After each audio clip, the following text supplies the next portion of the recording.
Hello everyone, today I'm going to teach you guys why the images in HTML have never been easier. I'm Diogo Veigas and watch until the end so you become an image expert, of course in HTML. First thing that I'm going to show you guys is the image. A pretty normal image, the source, which is a file path. The path starts within the present document. So, if I can see the images and the name of the actual image is the folder, but if I remove it, we are not going to be able to see anything, just because the images are not correct. So if I put the image next to the index, so in the same folder, we are going to see that it is working again, because we don't need to mention the self folder. Then another thing really important, it's the alternative text, which will appear if the image doesn't load.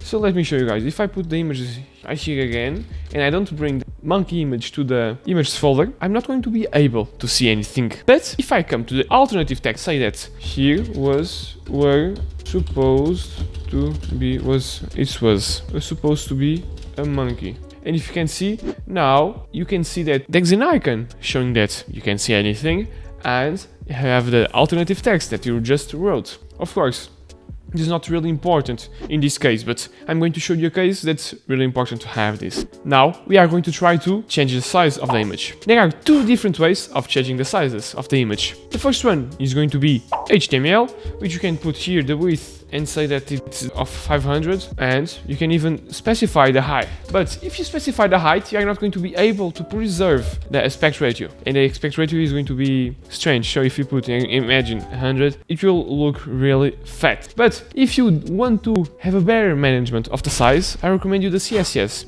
Because since the HTML only works with pixels, the size in pixels. But if you open here the style, you can do it inline, external or internal. I'm going to do internal. You can put the image tag, and you're going to put then the width of the image. And the width can be 20 rem as an example. Or can even be percentage. If you put 80%, it will occupy not 80% of the image, original size, but 80% of the available space within the same page. So if you put 100, it will always occupy the 100% of the page. Although you may not want these borders here, those are called margin. And to remove those, you can open the body tag, which you also have in your file. If you don't have, there's something really wrong with your file, you can put the margin 0.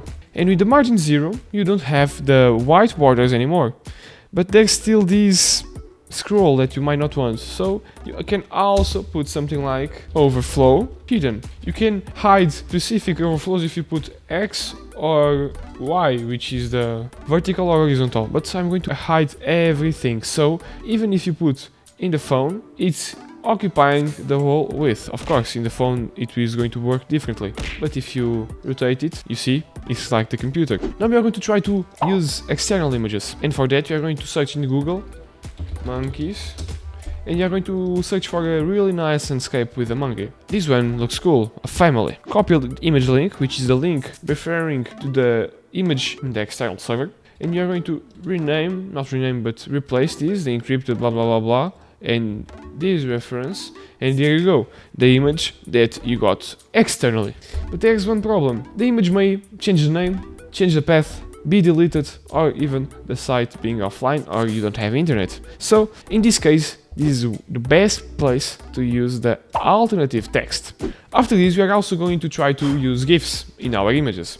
And yes, I have one in the images folder, the 200 GIF, and you will find it simply amazing. Look at this. He's so happy. Breathtaking, isn't it? Okay, let's go. The GIF works exactly like an image. You can even apply this image width, 100 and overflow and blah blah blah. Everything applies to the image. Now I've commented this, which you can do with Shift, Alt and A after selecting everything. There you go. And another thing that's really important to learn, it's the anchor tag doing the href to a specified link, which is going to be, in this case, the Wikipedia of monkeys, which I had opened. Have to open it again. There we go, I copied the link, and you are going to put here the link to the Wikipedia of monkeys, and you are going to put here monkeys forever. And here you can see the link. If you click here, you are going to be redirected to the Wikipedia of the monkeys.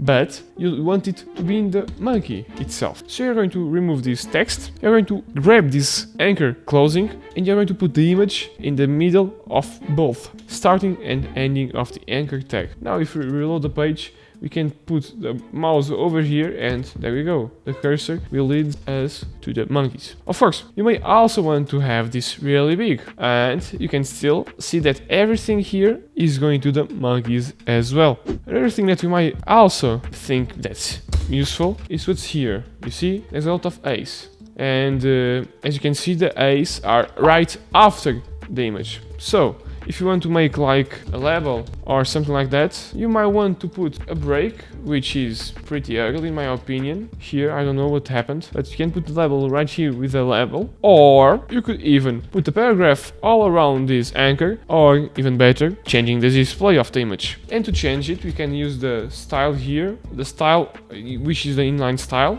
and we can put the display of block, which will make everything go down automatically. So in this video, it's everything. You've learned how to put a source, where to use the alternative text, the styles of how to change the size of the image, whether it is with HTML or CSS, knowing the HTML is good but the CSS is even better, how to remove this scroll and the margin out of the image if you want to put a full background image, or you've also learned how to put animated images with the GIFs, and you've also learned how to create an anchor, a link with the image. Of course, just leave a comment on this video and let me know what you thought about it. Thank you guys, hope you guys enjoyed and see you soon.